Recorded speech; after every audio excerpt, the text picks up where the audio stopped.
अस्सलाम वालेकुम दोस्तों, मैं हूं अज़हर काज़मी और आप देख रहे हैं काज़मी अली काम। दोस्तों, अपनी प्रीवियस वीडियो में मैंने फ़्लैश आईसी के मुतालिक काफ़ी सारी इन्फॉर्मेशन आप दोस्तों के साथ शेयर की थी और इस वीडियो में काफ़ी सारे कमेंट्स मुझे आ रहे थे कि जो है फ़्लैश आईसी रीड नहीं होता, एरर दे देता है। ये मेरे पास कुछ बॉक्स आए हुए हैं, न्यू बॉक्स हैं। इनमें मसला ये है कि ये जो हैं मोस्टली ये वही F1 F2 गो टू वाले बॉक्स हैं और एचडी रिसीवर जिन्हें हम बोलते हैं ALI 3510 वाले। और इनमें प्रॉब्लम ये है कि ये इनका सॉफ्टवेयर जो है वो USB वाला अवेलेबल नहीं है। यानी कुछ के वर्जन वो एंड में 102, 02, 013 आता है, 015 आता है। ये इस किस्म के मॉडल हैं जिनका USB के साथ वर्जन अपग्रेड नहीं होता। तो ये आए थे, मेरे दोस्त ने एक भिजवाए थे। तो इन पे जो है मैंने सॉफ्टवेयर करना है प्रोग्रामर के थ्रू। और वो जो मैं बात कर रहा था कि काफ़ी सारे दोस्त ये कह रहे होते हैं कि हमसे ना चिप राइट नहीं हो रही, एरर दे देती है।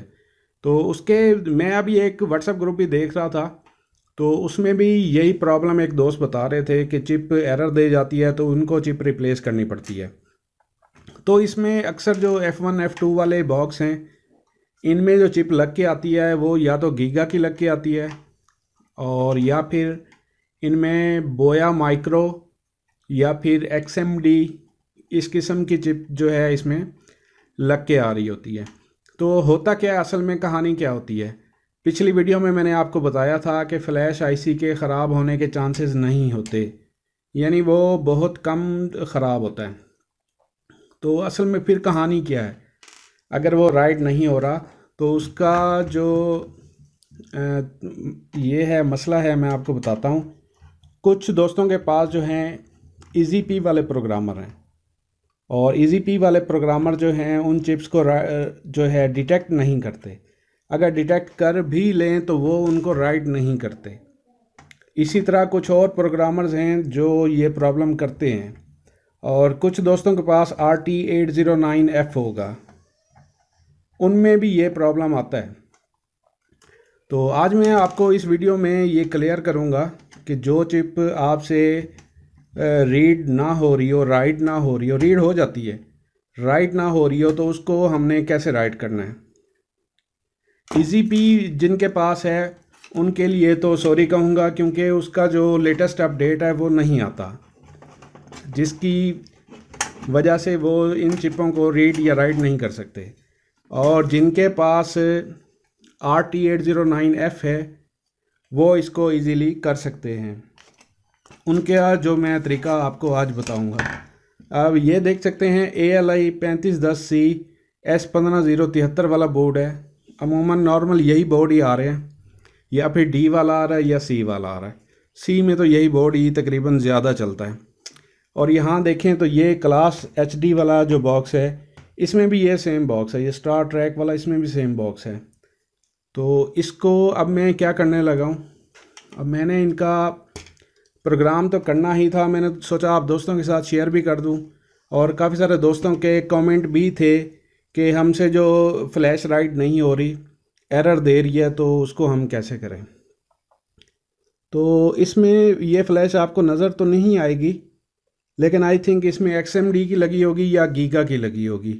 बहरहाल मैं इसको डिटेक्ट करवाता हूँ, आपको भी दिखाता हूँ। और मैं इस पे ज़्यादा टाइम इन चीज़ों पे ज़ाया नहीं करता, तो मैं कोशिश करता हूँ कि ये जो है इससे हो जाए, क्लिप अडाप्टर से कनेक्ट हो जाए। और ये होती हैं, मैंने बहुत करता हूँ और काफ़ी सारे नए बॉक्स मैं करता हूँ प्रोग्रामर से, तो ये क्लिप अडाप्टर से मेरे कनेक्ट हो जाती हैं। तो असल जो चीज़ है वो ये है कि हमने चिप को रीड और राइट कैसे करना है।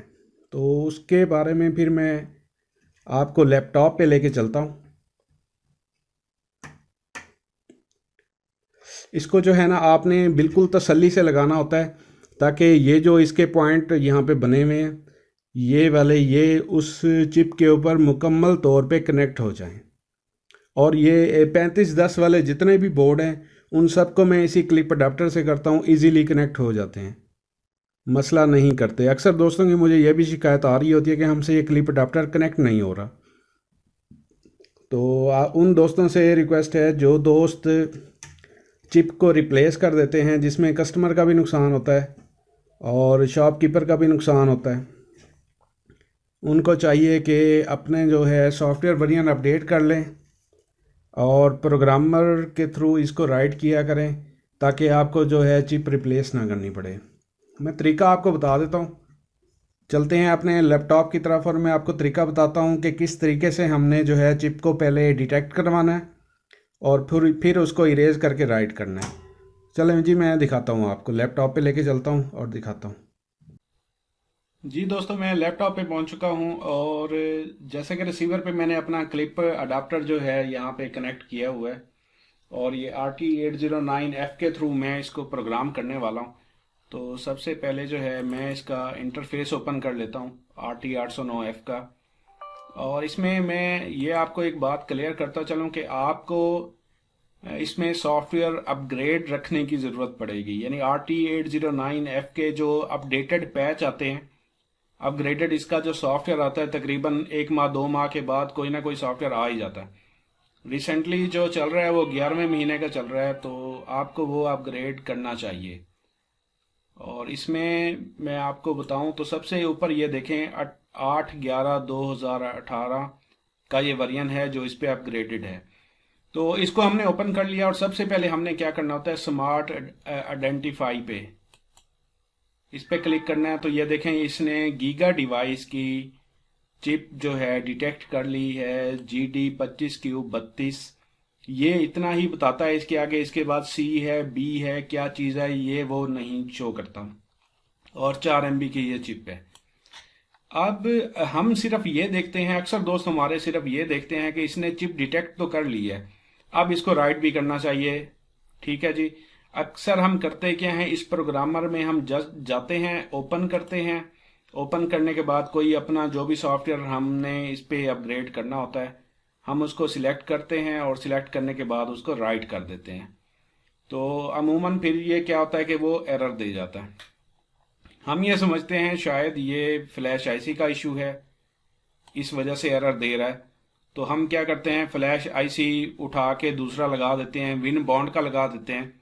विन बॉन्ड में ऐसा कोई चक्कर नहीं होता, वो सिंपली आपका रीड राइट हो जाता है। अब अगर मैं आपके सामने ये करूं, इसको सबसे पहले इरेज करूं, रीड हो जाएगा।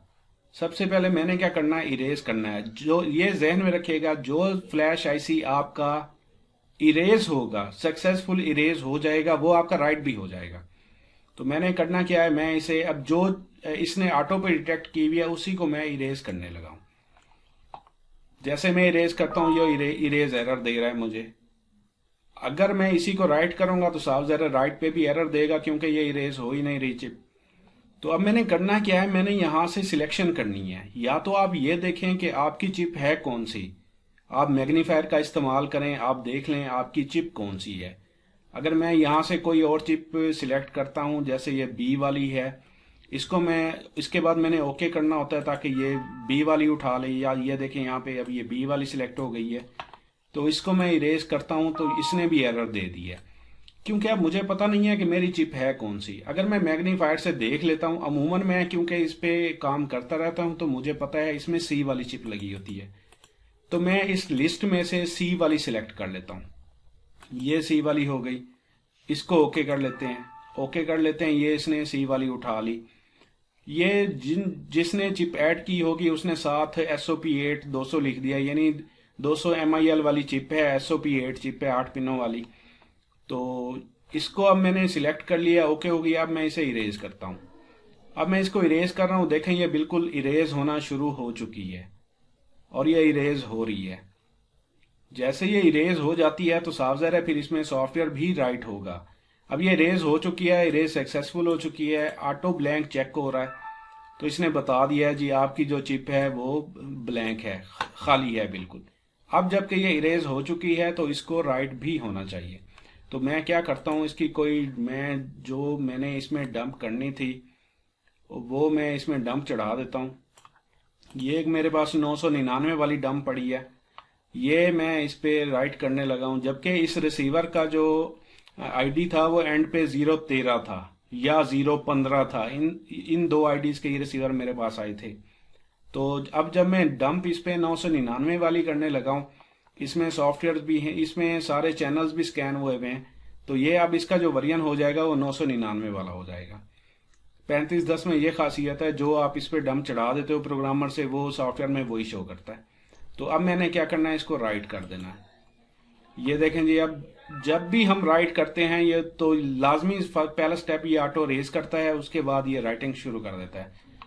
जो चिप इरेज नहीं होगी उसकी राइटिंग बहुत स्लो होगी और वो एरर दे देगा। अब ये राइटिंग इसने बहुत जल्दी कर ली है, अब ये ऑटो वेरीफाई भी कर रहा है और ये देखें जी बिल्कुल ये वेरीफाई हो चुका है और ये प्रोग्राम इसने बिल्कुल राइट कर लिया है।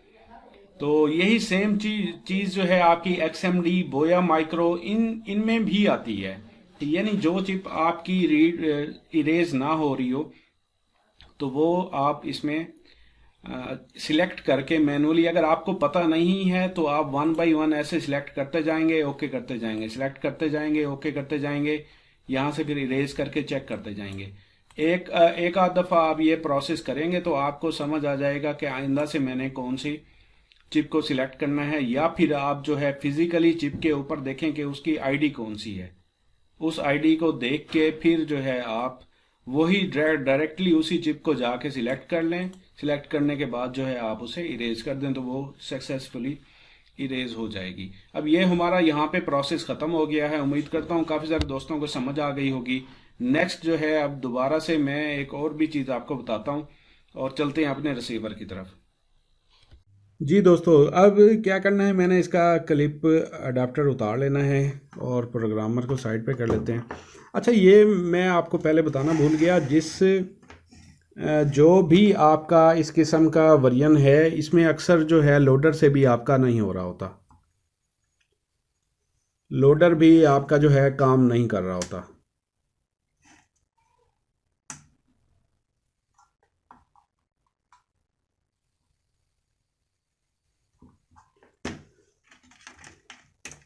इसकी जो हमने ग्रिप उतारी थी ताकि हमारा क्लिप अडाप्टर सही तरीके से लग जाए, तो वो मैंने इसकी दोबारा से लगा दी है और अब देखें ये ऑन हो चुका है।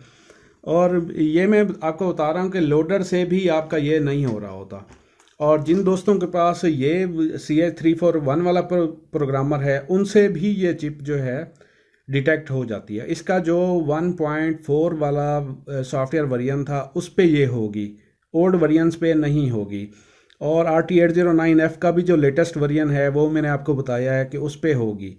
और इसके अलावा भी अगर कोई चिप आपकी डिटेक्ट होती है लेकिन वो बताती है कि ये इसका आईडी जो है इसमें ऐड नहीं है या वो डिटेक्ट नहीं कम्प्लीटली तौर पे नहीं हो रही होती, तो ऑलरेडी मैं एक वीडियो शेयर कर चुका हूँ कि आपने मैनुअली तौर पे उसको कैसे ऐड करवाना है, तो वो आप इजीली ऐड करवा सकते हैं।